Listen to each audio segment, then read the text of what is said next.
Përkujtohet 71 vjetori i krijimit të batalionit partizan të Shpatit. Komiteti i veteranëve të Shpatit dhe Komuna Tregan kishin organizuar një ceremoni përkujtimore për të përkujtuar dëshmorët e Shpatit. Në këtë datë të shënuar të organizuar në labidarin që përkujton dëshmorët e luftës nacional çlirimtare, morën pjesë prefekti i Elbasanit Arben Kamami dhe drejtues vendor. Kryetari i Komunës Tregan Behartashi falenderoi të gjithë veteranët, familjarët e dëshmorëve dhe banorët që merrnin pjesë në këtë ditë përkujtimore, duke u përulur me respekt përballë veprës dhe kontributit të dëshmorëve. Ky vend u bë nisje e një betejë të ashpër të krahinës së Shpatit kundër armikut. Lapidari me simbolikën e viteve mbar mbi vete gjakun e të rënur për liri, krenarinë e partizanëve duke luftuar dhe sakrifikuar jetën e tyre për një të ardhmen më të mirë për Shqipërinë, për trashëgimtarët e jetës në vazhdim. Partizanët nuk luftuan për vete, por për Shqipërinë, për ne që jemi sot, për të gjithë brezat. Gjaku i tyre le të mos thahet kurrë në përtamarrët e trashëgimtarëve. Faleminderit.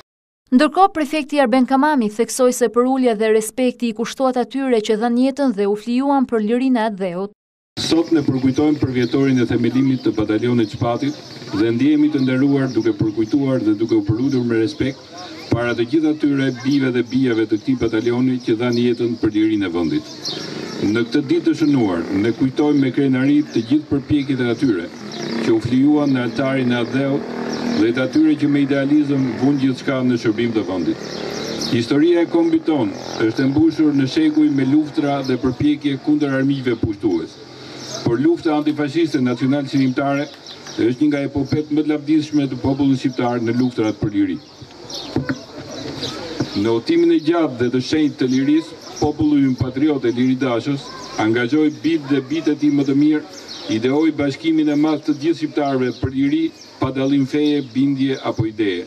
Lëvizja nacional çlirimtare realizoi përfshirjen e vendit tonë në aleancën e kombeve të lirë dhe inkuadroi luftën e popullit shqiptar në luftën e koalicionit të madh antifashist botëror. Ne ditëm të renditemi në kahun e të drejtës, në kahun e progresit, në kahun e fituesve. Lavdia i përket atyre që ditën të përzjedhin dhe që nuk kursyen as jetën për të ardhmen e atdheut të tyre. Na takon ne që të mbajmë gjallë lavdinë atyre që u martirizuan.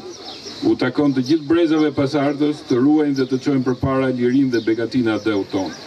Lavdi partizanëve të batalionit Shpati dhe e përjetshme qoftë liria e Shqipërisë.